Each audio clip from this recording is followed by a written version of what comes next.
Hello everyone. Uh, this time we are going to continue again with our tutorial about functional grammar. So today we are going to address a new lesson, which is lesson 5, which is about indefinite pronouns. We have several types of indefinite pronouns such as anybody, somebody, somewhere, nothing, etc. Donc, ce sont les pronoms indéfinis qu'on va voir aujourd'hui en anglais. C'est des types de pronoms qui posent souvent problème parce qu'il y a beaucoup d'amalgames, surtout pour les francophones. Donc, on va parcourir un tout petit peu une liste de pronoms qui sont très fréquents et qu'on utilise très fréquemment. So here we have just a little definition. Pronouns, indefinite pronouns are pronouns that don't specifically identify what they are referring to. Donc, ce sont des types de pronoms qui n'identifient pas vraiment ce à quoi ils renvoient. Donc, c'est des pronoms indéfinis comme son nom l'indique. Allons-y un tout petit peu. We have here somebody, something, somewhere. On les prend par groupe. We also have everybody, everything, everywhere. Donc, il faut faire attention à la prononciation de every. On ne dit pas every, but every. Every. C'est comme si on avalait le V et le E. Everybody, everything, everywhere. Let's continue. Nobody, nothing, nowhere. Anybody, anything, anywhere. So here is the list of a few indefinite pronouns. So we are going to learn a little bit about how to use them. Let us look at this group. Somebody, something, and somewhere. Qu'est-ce que ça signifie en français? Somebody, ça signifie quelqu'un. Somebody, quelqu'un. Dans ce type de phrase, on a par exemple somebody is in the room. Somebody is in the room. Quelqu'un est dans la salle. Quelqu'un est dans la salle. Ensuite, I met somebody today. I met somebody today. J'ai rencontré quelqu'un aujourd'hui. We also have something qui signifie quelque chose. Par exemple, I need to tell you something. I need to tell you something. Je dois te dire quelque chose. Ensuite, something is wrong. Something is wrong. Quelque chose ne va pas. Quelque chose ne va pas. Ou quelque chose ne marche pas. La prononciation de wrong ici, on ne prononce pas le W, on prononce juste le R. Wrong. Something is wrong. And we have also somewhere. Somewhere qui veut tout simplement dire quelque part. Par exemple, I am going somewhere. I am going somewhere. Je vais quelque part.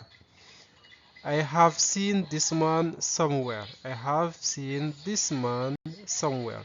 J'ai vu cet homme quelque part. Ensuite, on a l'autre groupe, everybody, everything et everywhere. Everybody, ça signifie tout le monde. Par exemple, everybody is at home. Tout le monde est à la maison. Or, I talked to everybody. I talked to everybody. Donc, retenez ici que la prononciation de talk, on ne prononce pas le L. Talk, talk. Ensuite, le ED, on ne va pas le prononcer comme talked, mais talked, comme un léger T à la fin. I talked to everybody. J'ai parlé à tout le monde. Everything. Et everything, ici il y a un petit souci. Everything, c'est sans E. Everything. Everything, ça veut dire tout. For example, she can do everything. She can do everything. Elle peut tout faire.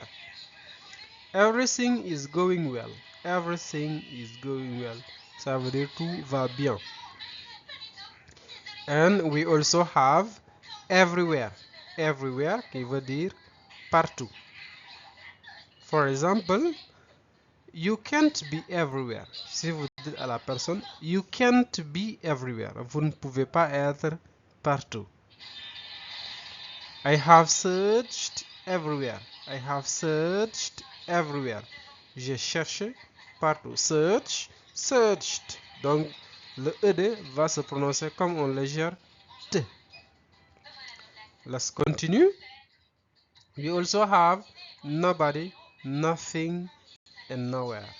Nobody, nothing, and nowhere. Donc nobody here, on voit qu'on écrit body, mais on ne lit pas body, mais body. Nobody, nothing, nowhere. La signification nobody, ça signifie personne.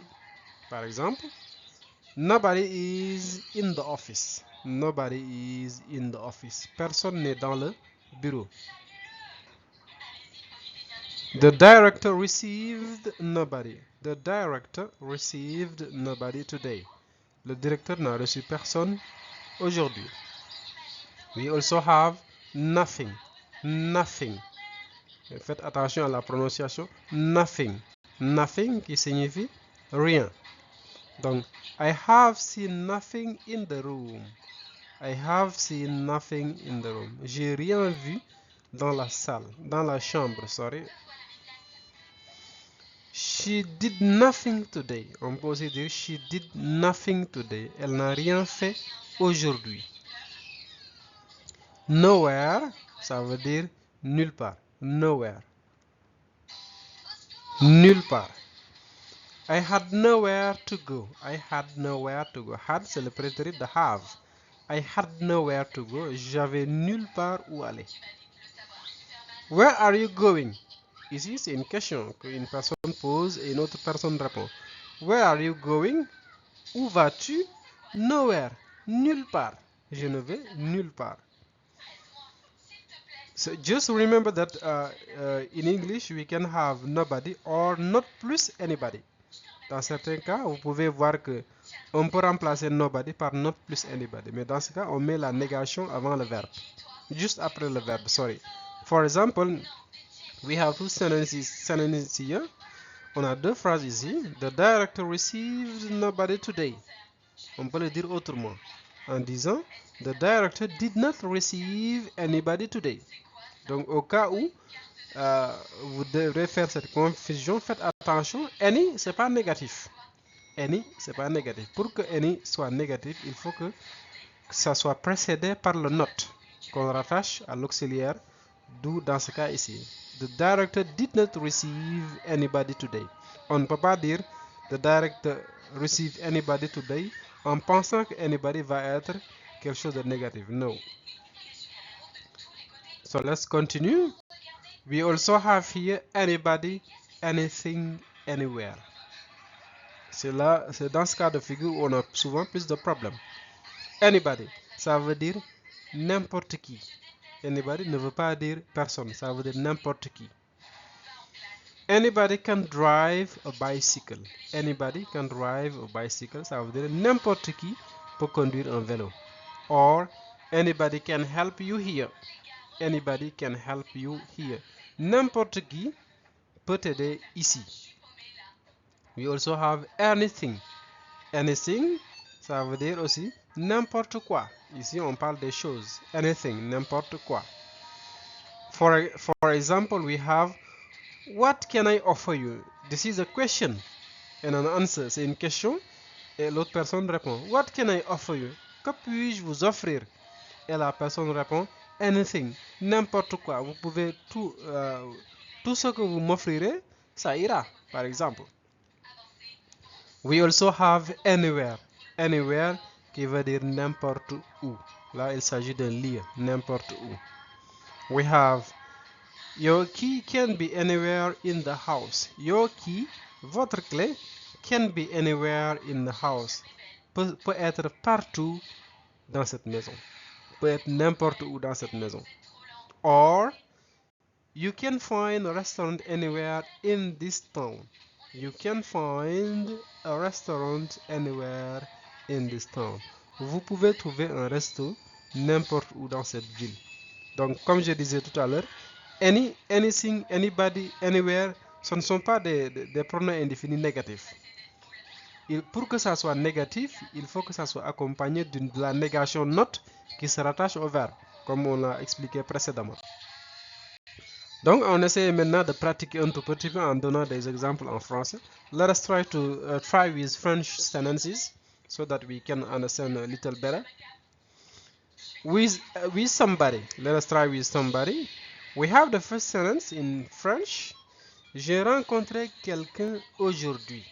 J'ai rencontré quelqu'un aujourd'hui. En anglais, ça va donner I met somebody today. I met somebody today. J'ai rencontré, passé composé, I met, prétérit. Something. Je dois te dire quelque chose. Je dois te dire quelque chose. I must tell you something. I need to tell you something. On peut dire I need to tell you something. Something, quelque chose. We also have somewhere. Exemple, j'ai vu cet homme quelque part. J'ai vu cet homme quelque part. I have seen this man somewhere. Okay, we still have, we continue with the practice. We have everybody. Tout le monde est à la maison. Comment est-ce qu'on le dit en anglais? Everybody is at home. Tout simplement. Tout va bien. Tout va bien. Everything is going well. Tout va bien. Everything is going well. Everywhere. Partout. J'ai cherché partout. J'ai cherché partout. I have searched everywhere. I have searched everywhere. We also have nobody, nothing, and nowhere. So let us practice it.